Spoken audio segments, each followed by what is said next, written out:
Okay, so when you guys start doing your glow tree landscape, you want to make sure you have a color plus white. You don't have to do blue, but you want to pick something that's on the same colors wheel side. So a cool color like green or purple, okay?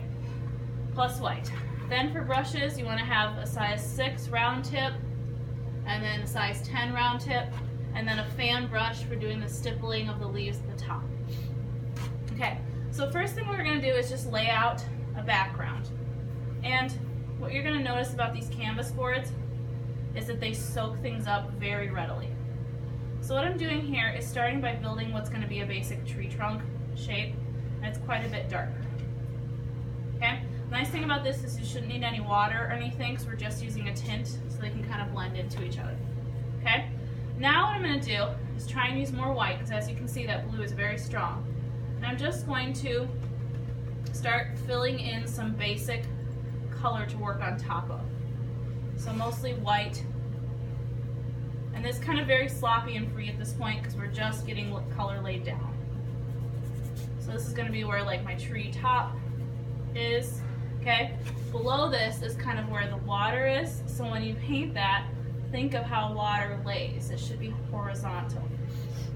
Depending on how much of a reflection you want, you might want to make your tree trunk even shorter and have the water start higher.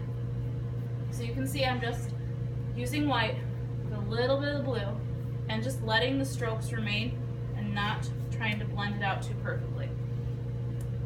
Okay, so now I clearly have water, trunk, tree. Okay, I need to fill these other areas, so I'm just going to take some very light blue and just block in some color on there so that everything is filled. And you want to try and make sure it's a different color than your trunk so you don't get confused on what's what. This is just very basic blocking out main boundary areas.